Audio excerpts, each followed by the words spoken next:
Om yo brahmanam vidadhati purvam yo vai vedanscha prahinoti tasmai tam hadevamatma buddhi prakasham mumukshurvai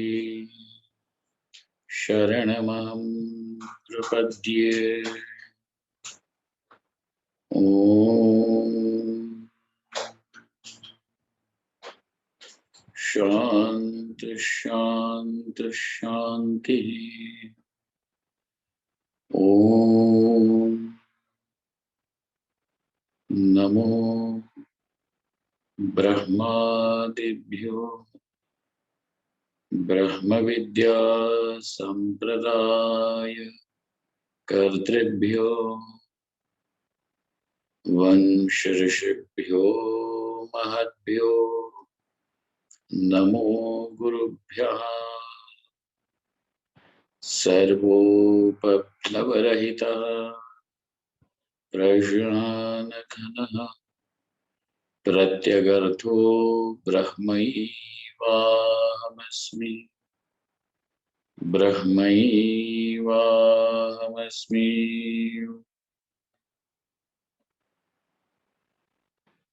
Vedantartha vibhasakaya Gurave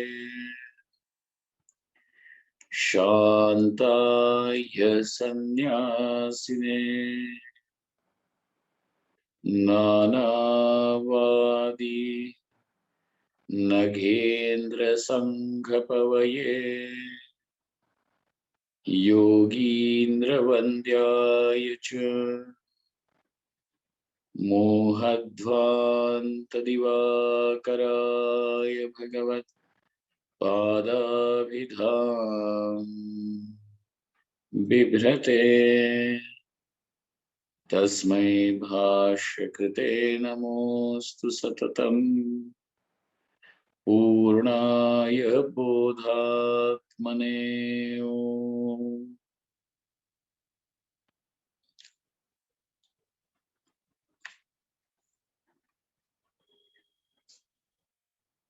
The one who is obtained in this body, the one who now since is obtained in the body, is also called as the embodied one. And therefore, the self, now called as this embodied one, is the one to whom all the bodies belong.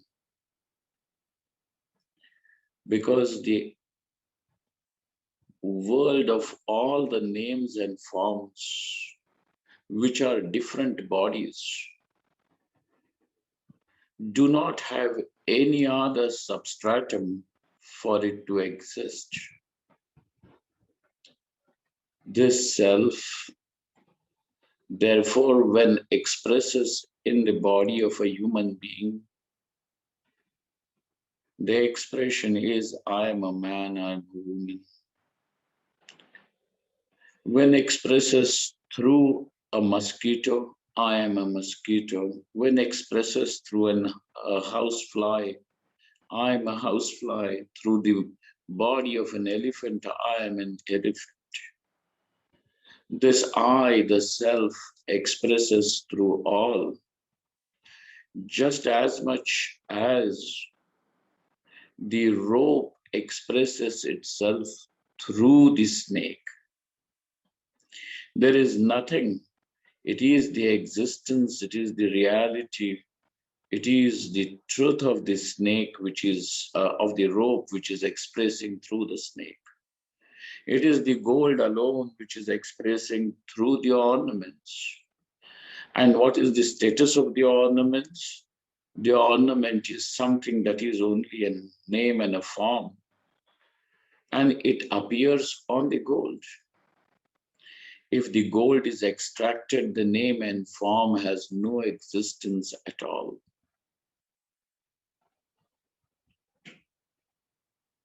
the bangle, the necklace, the bracelet, the crown, the armlet, the ring, the chain, the waist belt, all these names and forms appear and disappear. And they appear on the gold and disappear back, leaving just the gold. Gold does not change into anything else. Gold remains gold. Gold was there even before the names and forms arrived. Gold is there even when the names and forms are in their full form, playing their roles, and gold remains even after all the names and forms are destroyed. Therefore, it is the gold which does not have arrival and departure. It is the name and form which has an arrival and which has a departure. Arrival and departure belongs to that which is only an appearance. And therefore, to this Shariri, to this embodied one, all the bodies belong. Antavantai me deha. Now, the thing that is highlighted about the body, because body is uddeshya and vidheya, which means something to be known about this body which you have not known, is antavantaha, which means that it is something that is subject to destruction through knowledge. And now we are not talking about destruction of the body as disintegration of the body. Death of the physical form is not just the anta over here. To know that this body or all the names and forms do not have any existence apart from its material, which provides it the existence, which provides it the reality. And therefore, antavantaha. This is what is to be known about the bodies. And so, you know the body, you know this is a body of a human being, of a man, of a woman, of a child, of an adult.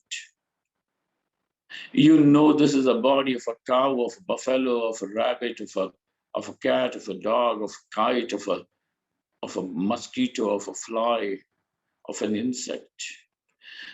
We know the bodies, but and also we know that these bodies are perishable, but one does not know that by the end of this body is what is meant is that it is something which now is destroyed through knowledge.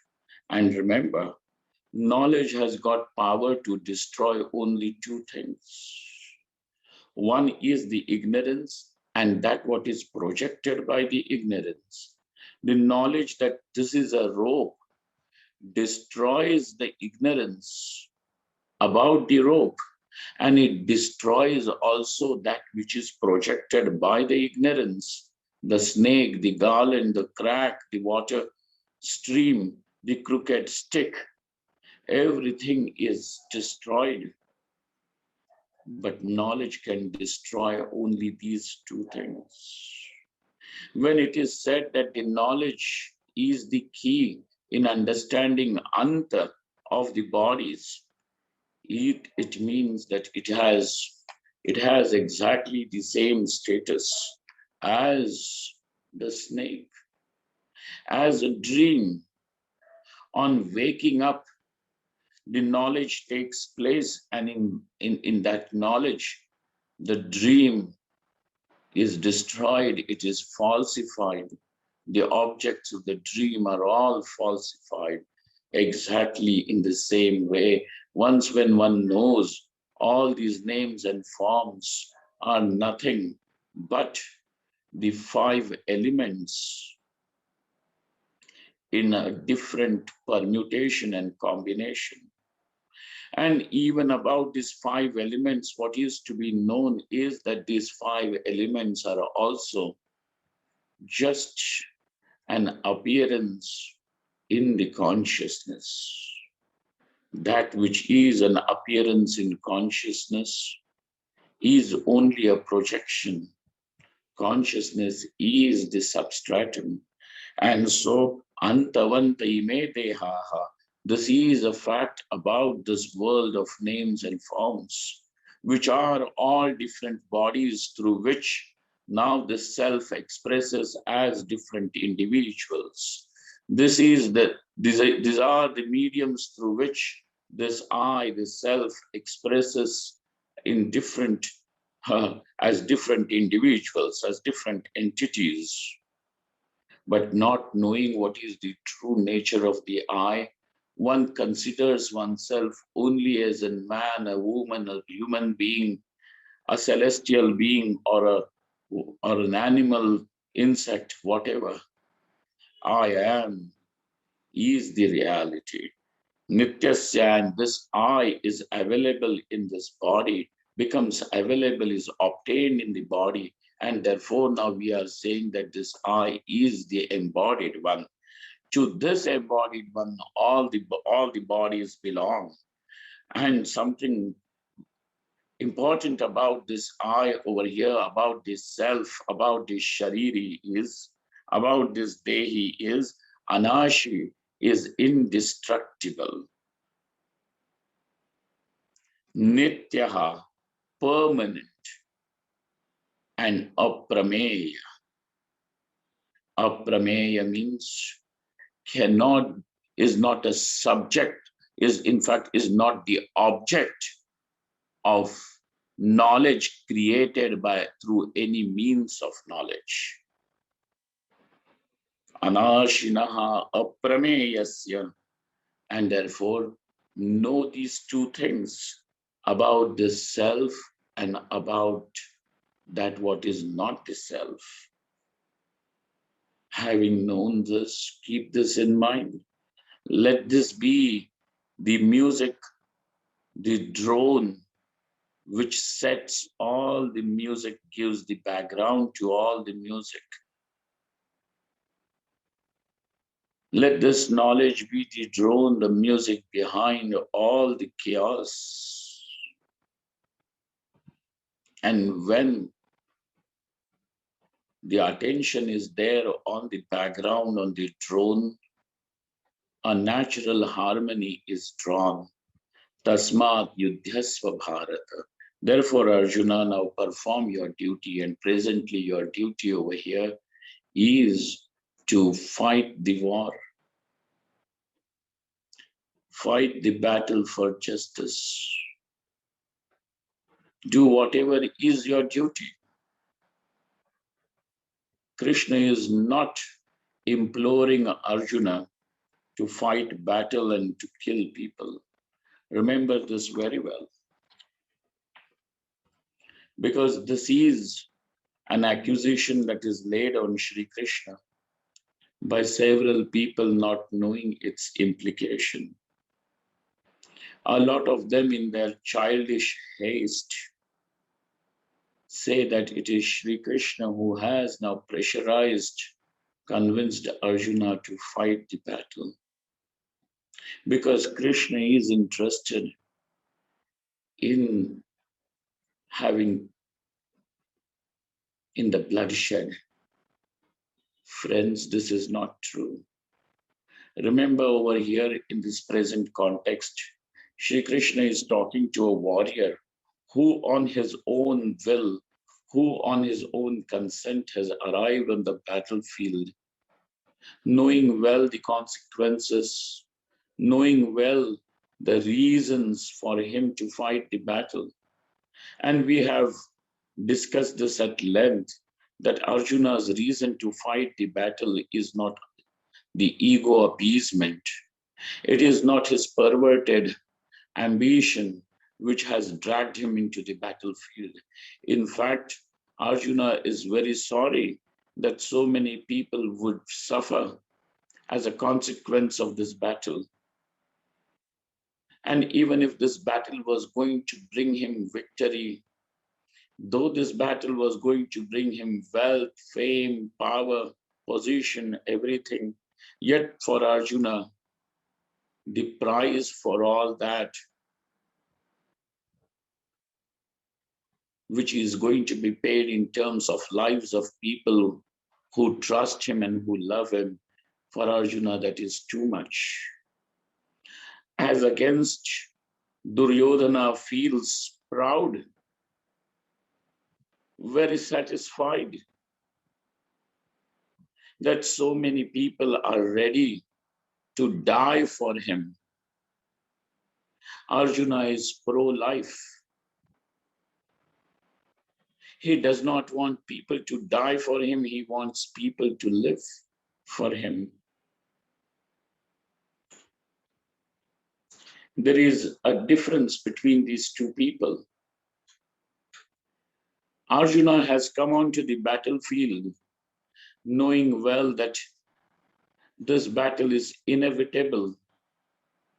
It is not his perverted desire, his perverted ambitions, which have brought him to this decision of fighting the battle as a warrior. He says that the justice is more important. And if this is not the time that you can put these forces of tyranny, of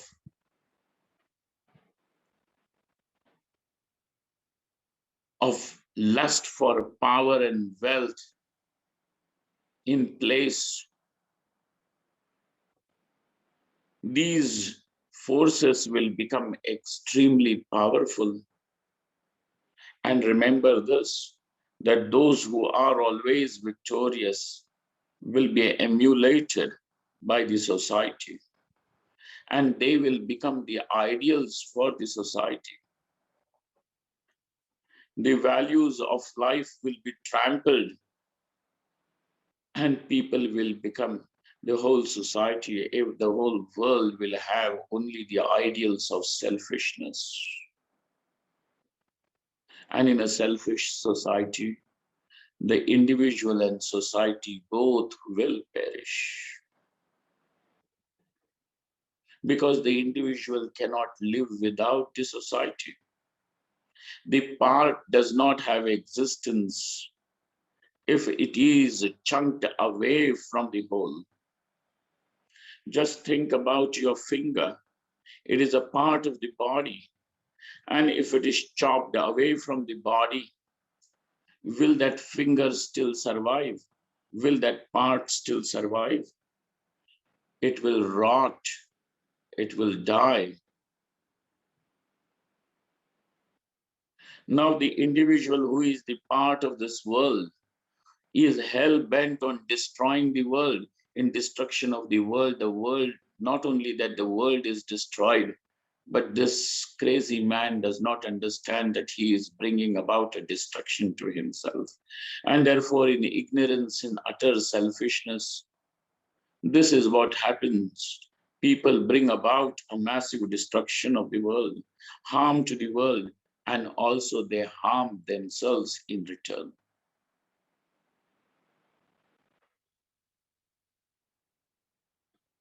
Therefore, friends, it is not easy, but to have this vision, which means one will have to raise his understanding to observe life. But a person who is so selfish does not understand this. For him, world is a place for him to exploit, whether he is exploiting people, whether he is exploiting the nature, whether he is exploiting the animals, is irrelevant.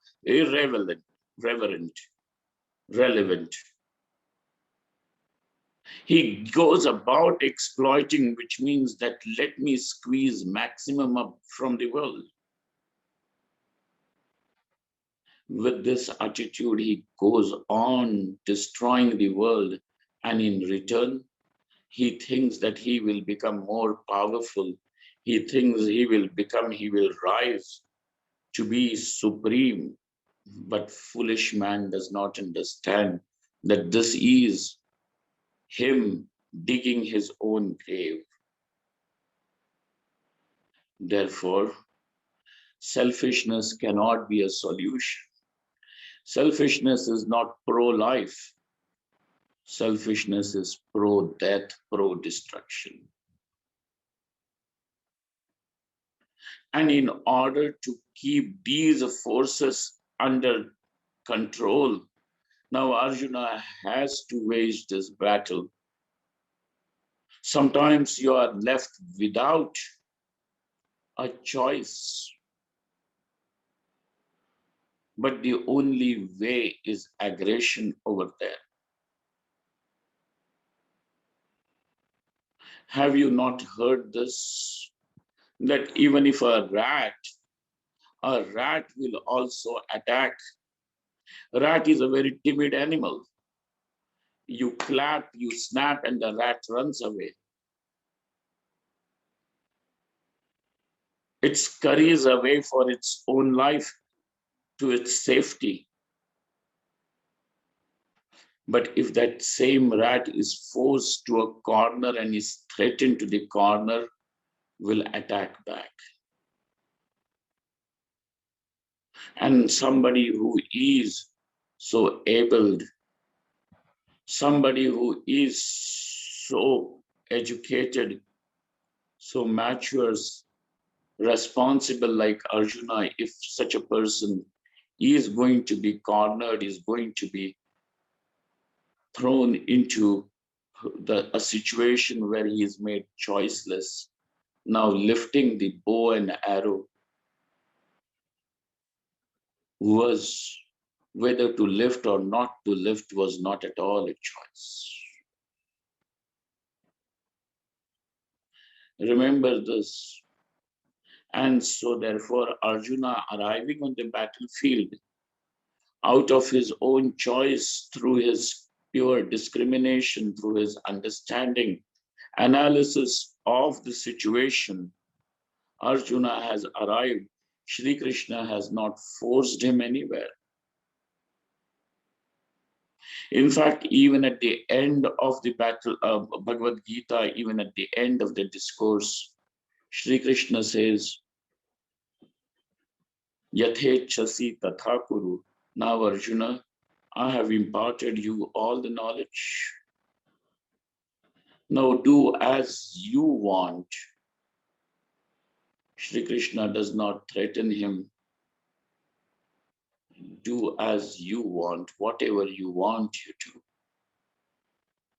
If you are going to ask me to drive the chariot back home from the battlefield, we will do so. I am just a charioteer.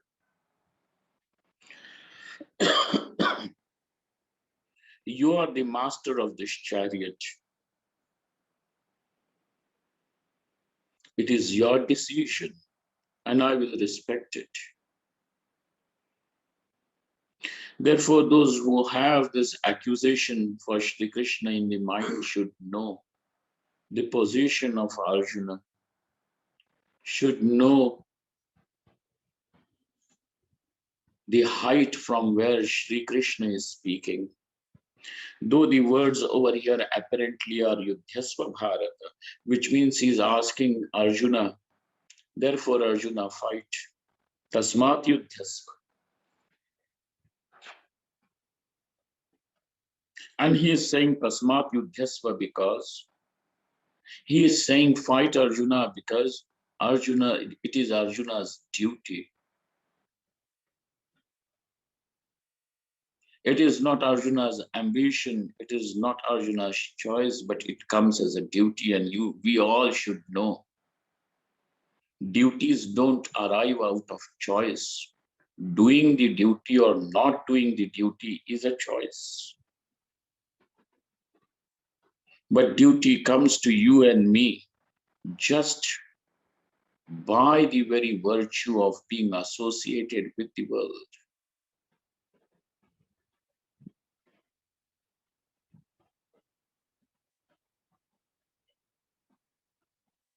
You give a birth to the child, you are a mother or a father. Now, by the virtue of being a mother and a father, or a father to the child who has arrived in this world, you have your duties towards it, to nurture it, to take care of it, to protect it, to impart values to it, to give right knowledge to it, to teach the child how to be independent, how to hold on to your values in life, is something that you, as a parent, these are your duties. But whether you are going to do those duties or not going to do those duties is right up to you. There is a choice in doing or not doing, executing those duties. But duties don't come as a choice. It just simply comes just by the virtue of being born, being associated with the world.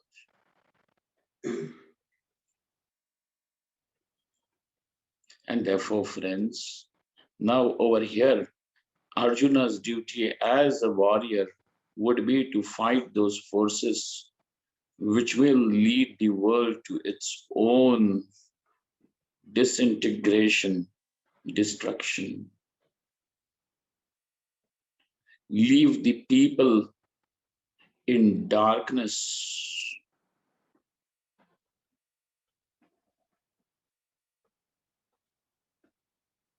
Therefore, Arjuna's duty over here as a warrior would be to fight those forces, to fight the war. Had it not to be Arjuna, the warrior, had it to be a school teacher, Shri Krishna would have said, go. Your duty is to teach geography and mathematics to the children in the school. Do that.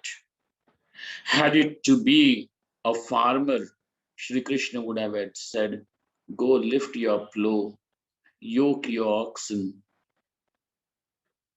and till the land. Create food. Had it to be someone else, had it to be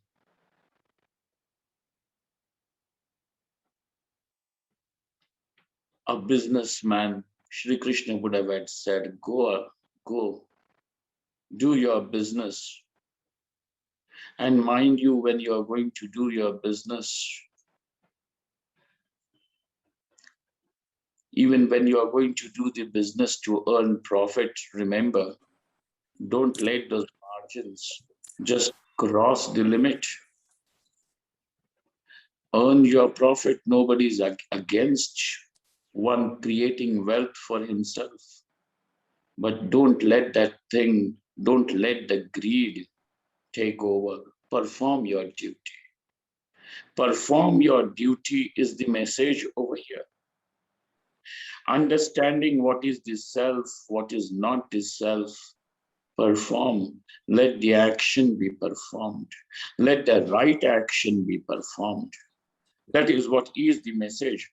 Tasmat Yudhyasva Bharata is not Shri Krishna igniting Arjuna's thirst for blood or anything like that. Remember this. It is not a message. The whole thing is to be taken into context. The present scenario is that of being on the battlefield. What would be the duty of a soldier who is trying to protect the civilians?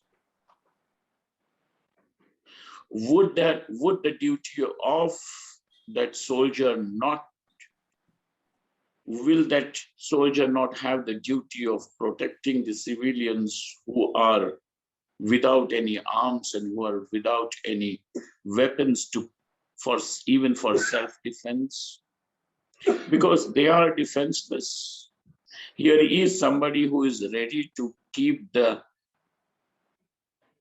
to defend them by keeping the weapons in his hands. And if the soldier is not going to do that, the whole onslaught is going to fall on those who had trusted you to do your duty.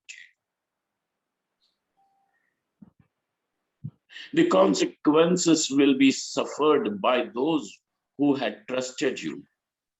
And therefore, the child It is just as the child which has come into the world is totally defenseless. It cannot even quench its own thirst. It cannot even whisk away a mosquito that is sitting on its cheek. The mother, it is totally defenseless. The mother will have to do that. The child is hungry, the child is thirsty, the child is having a pain, the child has wetted the bed. Everything the mother, father, both of them will have to look after. It is the duty of the parents. The child simply trusts them. And when the mother and father, the parents, fail to do the duty, the suffering comes to the child. And by not doing the duty, one loses an opportunity to grow as a person. Remember, this is another very key factor in that whole picture. When we are going to fail to execute our duty, and in doing the duty, every time if you are going to ask, what is the benefit that I'm going to get? What is the benefit that I'm going to get? Don't be so greedy. And not every benefit can be quantified in terms of money and appreciation around. Remember this. There is another larger benefit which will come to you, and that benefit is growing as a person. Because when a person has matured, when the person has truly grown, now the person will have the capacity to make an inquiry into what this truth is and set himself free from misery forever. Absolute freedom will be gained only by this mature person. And therefore, doing the duty is not doing the duty is the child, just as the child may suffer, and that is visible, but you will also suffer because these opportunities don't arrive again and again. It was an opportunity for one to grow. And when one refuses to grow in life, then please answer my question, then what is your achievement? If one has not grown as a person, then what was your achievement?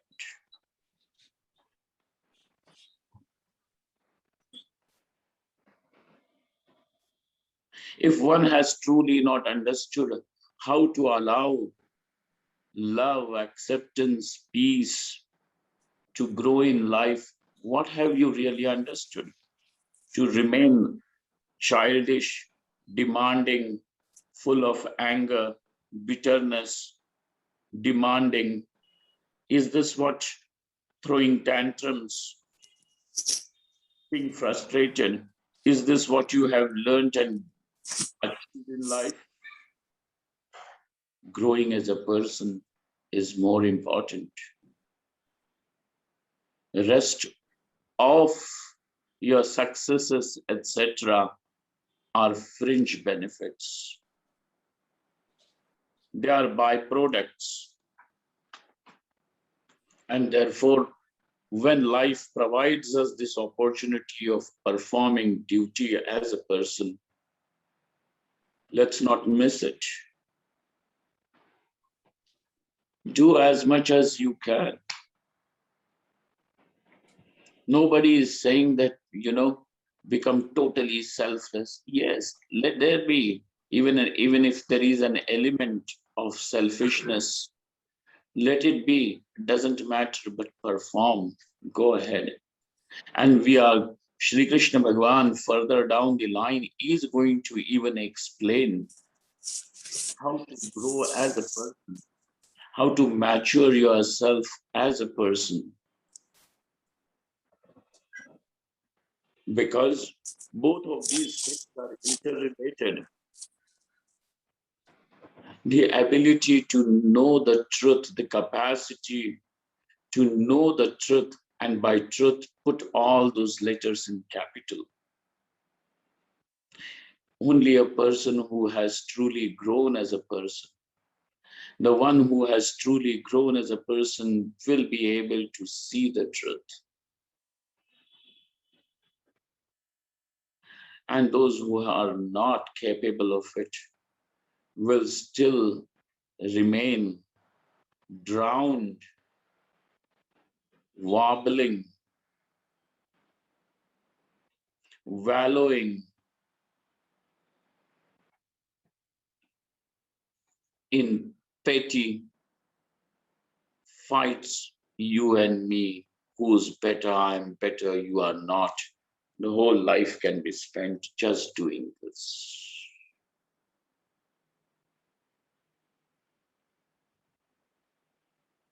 And foolishness will become denser and denser, thicker and thicker.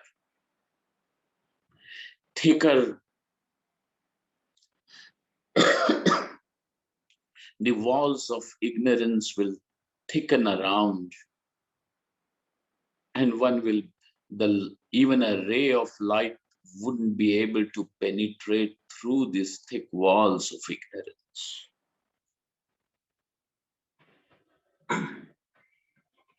And this is one of the reasons why, when people say that we are not interested in listening to Atma is Brahman, is because the walls of ignorance are so thick that one doesn't want you. This is not a promise that you will go to heaven and the bells in the heaven will start ringing and you will be welcomed into the paradise with virgins. We are not talking anything like that. It is not a promise, it is not an allurement, it is not an extension of your lust, which then can be paraded as theology. No, sir, this is not. This is just knowing that this self, which is referred with the word I, is the absolute truth behind all these names and forms, including this name and form with which you are associating this I as. Therefore, Sri Krishna telling Arjuna Tasmat Yudhyasva Bharata is not Sri Krishna's clarion call to go fight in the world. It is only saying that perform your duty.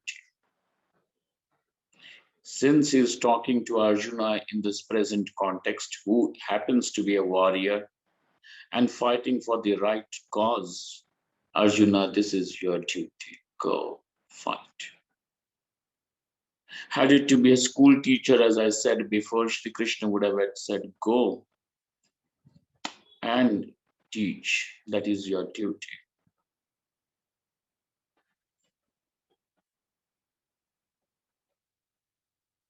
Had it to be a farmer, a different duty. He is not going to tell the farmer, stop plowing, take up weapons, go and fight. He would say, no, your duty is to produce food for all of us, even for those who are defending you. So produce food, create abundance of food so that no one is hungry. Do your duty, O farmer. For a teacher, he would say, go do your duty as a teacher so that every child, girl and a boy is enlightened, educated, responsible, independent, contributing members of the society. Go do your duty as a teacher. If you, as a teacher, are going to teach geography, teach that. If you are going to teach history, teach that. Go do your duty. If you are a businessman, bring the best products to the society.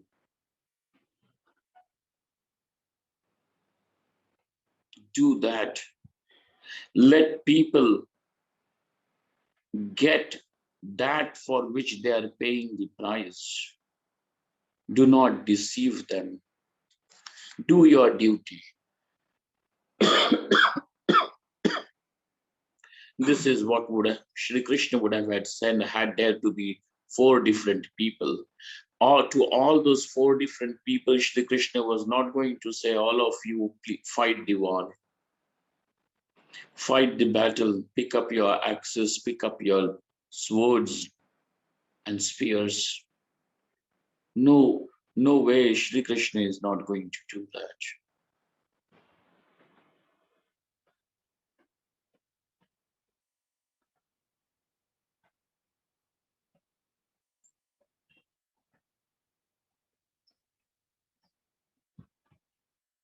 Therefore, anashinaha aprameyasya tasmat yudhyasva bharata is not some call that Shri Krishna is giving from the high towers to come and fight, join the army, and let us all fight and conquer the world and bring the world under our foot.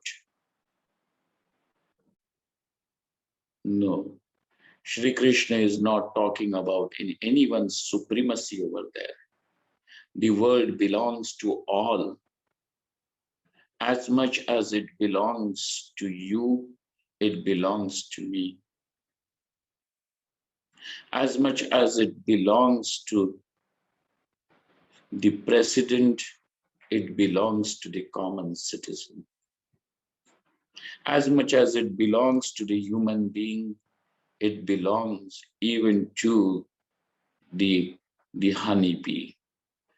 It belongs to everyone. Don't forget this. It is not a fight to establish anyone's supremacy.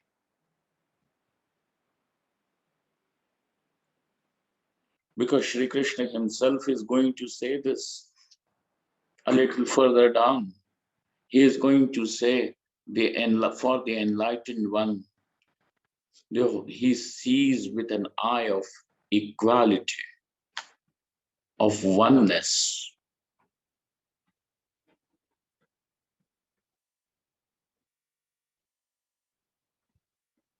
And so, let this half-baked wisdom, half-baked educationists over here not take the reins of explaining or condemning Shri Krishna.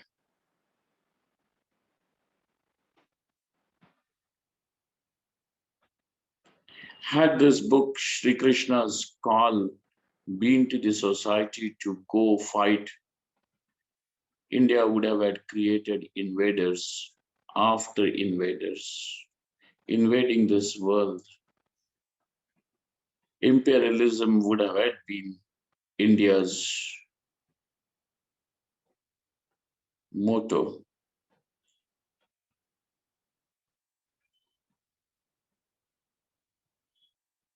But we do not see imperialism in India's ancient history or in India's recent history. Therefore, this book, Bhagavad Gita, which has been a light and inspiration for generations and generations of people, if could never create people with any imperialist intentions, please, now do not create this falsehood of saying that this is Shri Krishna just telling Arjuna to go fight because Krishna is hungry, thirsty for blood and war. Because, sir, not only will you be deluding and misleading others, but you will yourself miss the greatest opportunity of listening to that which is most sacred, most wonderful, most beautiful, which cannot be had from any other source.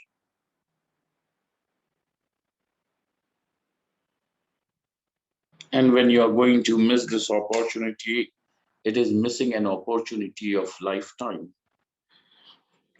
I remember this one particular story, an anecdote.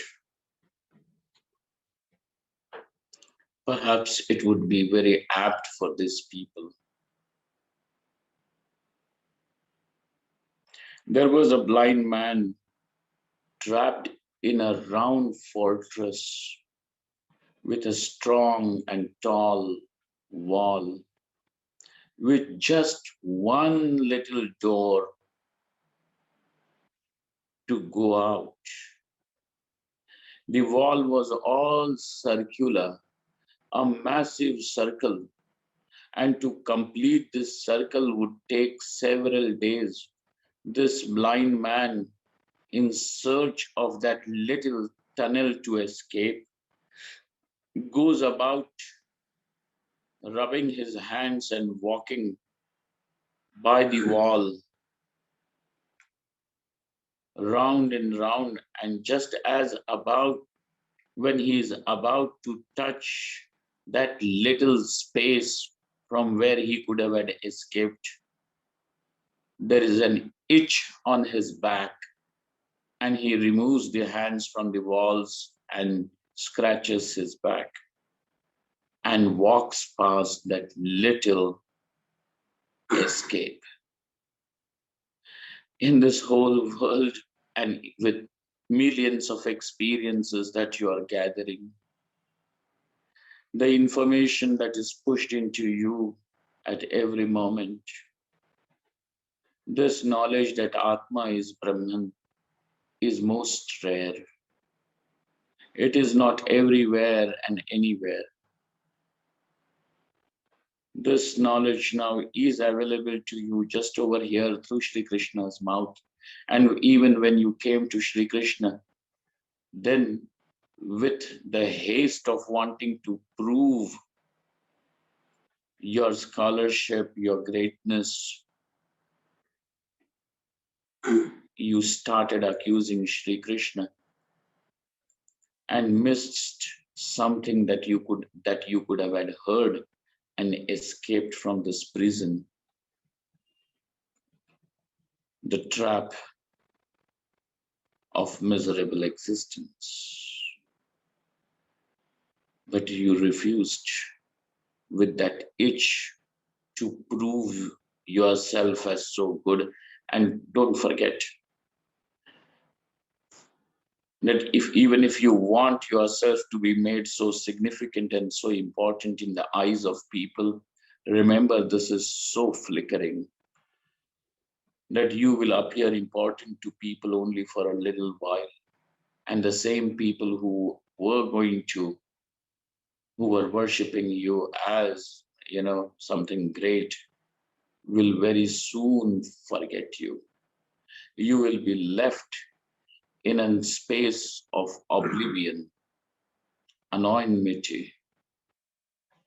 Therefore, whatever little opportunity that one finds over here to understand the words of Shri Krishna or of this Shruti, don't waste your opportunity in something so petty, in something so small, something so insignificant.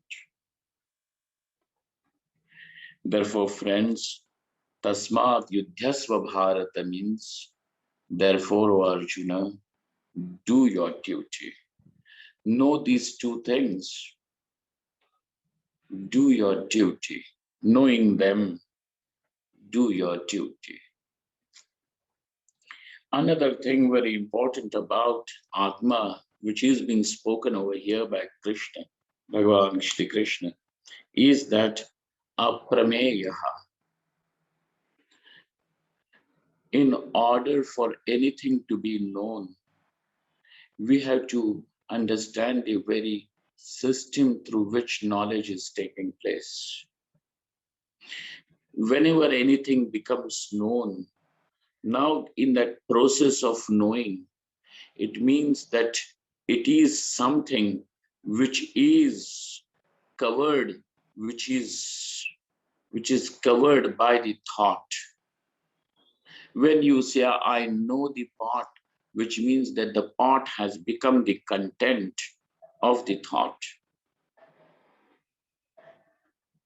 I know the part, I experience the part means that this part which you claim to know is the content of your experience, is the content of your thought. Naturally, the container is larger than the contents. Whatever is understood, whatever is known, then becomes the content of the thought. And by that virtue, thought is the container. Everything else, everything that is known is now the content.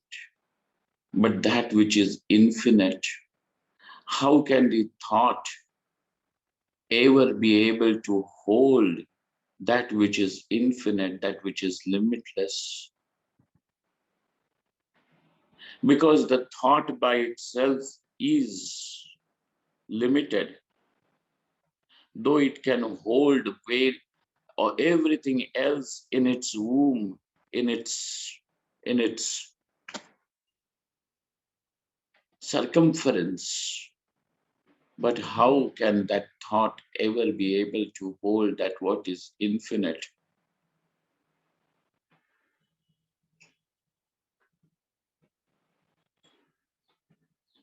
Therefore, that what is infinite, that what is limitless, cannot be made limited by the thought holding it, covering it. Atma is aprameya. But, sir, have you not been talking about knowing the Atma, knowing Brahman, knowing Brahman, knowing Brahman since the beginning? Yes, sir, we have been talking. In fact, we also have been talking about the Pramana through which this knowledge can be had.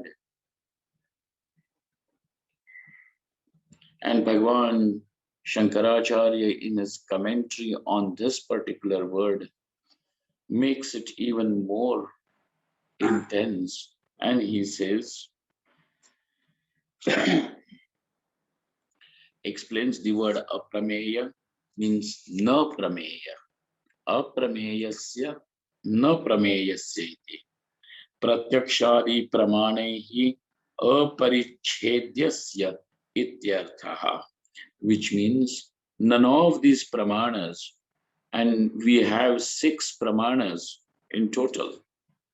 By now, I hope all of you have appreciated this fact that the word pramana has the meaning as the tool of knowledge, the instrument of knowledge, the instrument through which the knowledge is generated.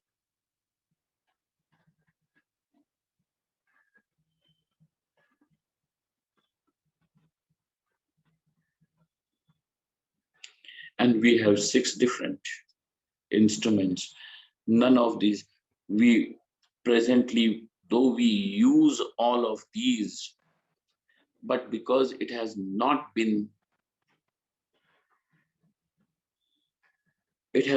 become clear to us that we are employing all these instruments, and therefore we are rich with experience.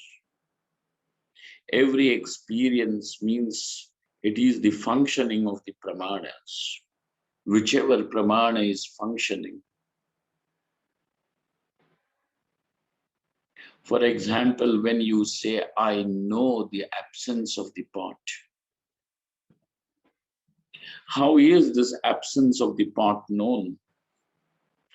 And then by that virtue, you know absence of several things, of anything. Absence of the table and absence of the cup, and every whatever the absence can be associated with some anything. But how is this absence cognized? Have you ever questioned that? The absence is cognized, you will say, through the eyes. Absence means that what is not there. The eyes can show you that what is there. How can the eyes show you that what is not there? The eyes are capable of showing you the part, but how can the eyes show you the absence of the part? And therefore, in a haste, do not conclude that even absence is known through the indriyas. We are going to say there is a faculty of cognition through which the absence is known, and it is called as anupalabdhi pramana. Like that, we have 6 different pramanas. Now, Bhagavan Shankaracharya says that none of these pramanas are ever capable of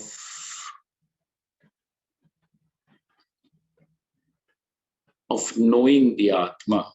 Why? Because whenever a pramana functions, the thought process that it is going to employ is now going to segregate that object from everything else, and thus you will know the object. And in segregation, it means that its limitation, its boundary, it is drawn. This is a camel, which means just this much is a camel.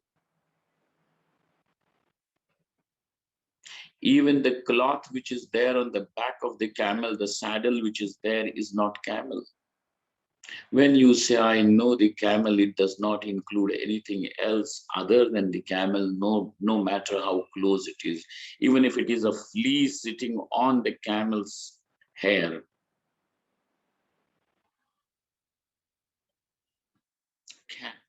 It means it segregates. That entity is now limited. But what about that which is limitless? And therefore, none of these pramanas will ever be able to. Atmana parichidyate. Pratyakshadi pramanehi aparichedyasya ityarthaha. Cannot be. Then why are you, sir, insisting on saying that Shruti is the pramana, Shruti is the pramana? There is something more in between, but I'm just taking you to the final conclusion over here, which should be enough. The details of which are very, very enlightening, but yet I have already made you give your energy, your attention. For a beginner to stay put on this for so long itself may be little difficult. But here he says, Shastram tu antyam pramanam. Shastra, which means the Shruti over here, Veda, is the final pramana over here to know Brahman. No other pramana. Shastram tu antyam pramanam. Then, but what does it do? Atadharma dhyaropamatra nivartakatvena pramanatvam atmani pratipadyate. That it does not illumine the object, but only removes that which is not Atma. And what is not Atma? That what is Mithya. That which is only an appearance. So it negates that which is not real. And negation over here, that removal means negation. Just simply knowing that this is mithya, but it does not create duality, nor does it make Atma limited. But the Atma is not illumined because Atma is Swayam Prakash.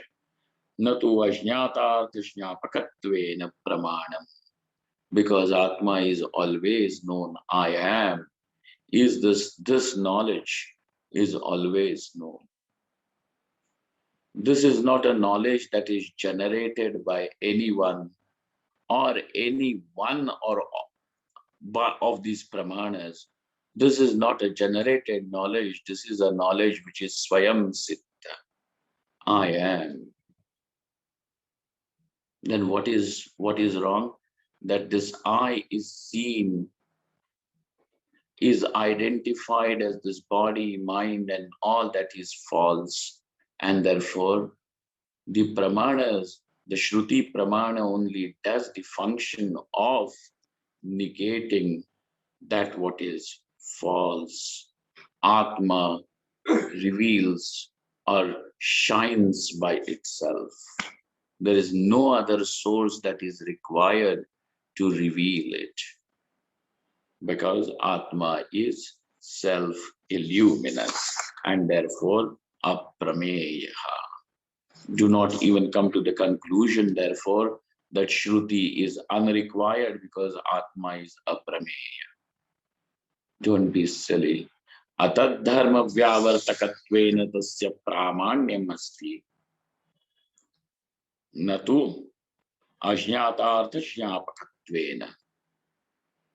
Remember this golden line, and we will meet next to see further how is Bhagavan Shri Krishna, the teacher, going to speak to us more about this Atma and Anatma in our next meeting.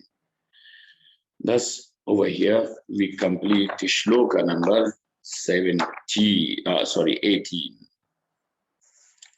Om Purnamadaha Purnamidam Purnat Purnamudachyate Purnasya Purnamadaya Purnameva Vashishyate. Om Shanti Shanti Shanti. Shankaram Shankaracharyam Keshavam Vadarayanam Sutra Bhashyakritau Vande Bhagavantau Punah Punah Ishvaro Gururatmeti Murti Bheda Vibhagine Vyomavadvyapta Dehaya Dakshinamurtaye Namaha. Om Shanti Shanti Shanti. Thank you, friends. Thank you very much.